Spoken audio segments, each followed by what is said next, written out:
Vous n'êtes pas sans savoir que, comme à Montréal, on a des calechiers.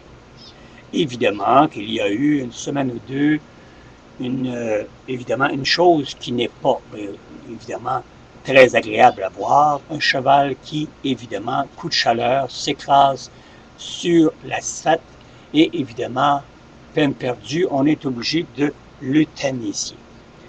C'est dommage, je sais. Mais là, quand la folle à Tulane, Patricia Tulane et Gilles là-dessus, comme si on avait besoin de ces deux tétas-là pour venir nous montrer qu'on martyrise les animaux. Écoutez, il y a des lois très strictes qui entourent ces chevaux, qui entourent les propriétaires de ces chevaux-là. En surplus, l'établissement où ce qui y habite a des normes très strictes. Alors, commencez avant de parler puis de mémérer, surtout à Montréal. Hein, on vous a vu avec des chevaux à 48, 45 et 44 degrés. Oui, c'est de la chaleur, ça. Celsius, excusez-moi, Celsius. Et les chevaux continuent à se pavaner dans toute la ville de Montréal, en partie. Puis quand ça monte, le Avenue Park, là, tu sais, vers le Mont-Royal, hein, on les a toutes vues là.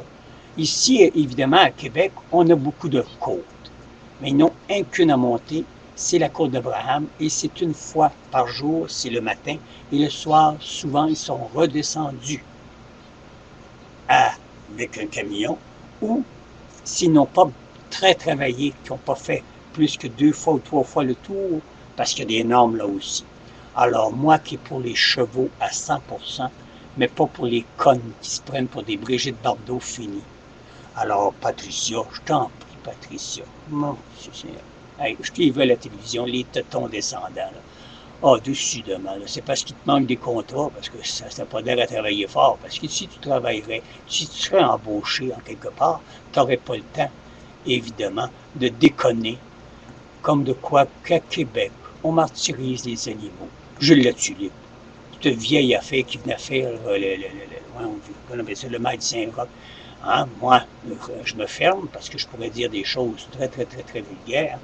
Alors, retourne-toi dans ton patelin avec ton théâtre de variété que tu avais. C'est parfait. Tu as fait du beau travail, tu en fais encore du bon travail. Mais là, déroge pas. Tu comprends, là? Reste dans ta petite ligne, là. Reste sur ta petite ligne blanche, là. Puis, va pas trop loin, parce que là, tu as de l'air d'un ridicule. Gilles la tulipe se mêler de telles choses. Quand il y a du monde qui crève de faim, même à Montréal, même à Québec, commencez donc à vous occuper d'eux autres avant d'aller vous en prendre à des calechiers ou bien à des propriétaires de chevaux parce qu'ils maltraitent les animaux. Hey, cuisse! Il y a des enfants qui ne mangent pas 2 repas par jour. Quand ils en mangent un, c'est très beau. Vous avez des itinérants qui crèvent de faim. Vous avez d'autres personnes qui sont sous le seuil de la pauvreté.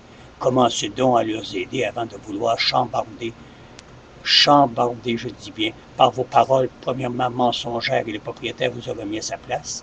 Alors, je vous en prie, là, décidément, là, c'est le comble du comble, et le comble vous représente bien, surtout le ridicule. Ne tue pas, car vous seriez déjà mort.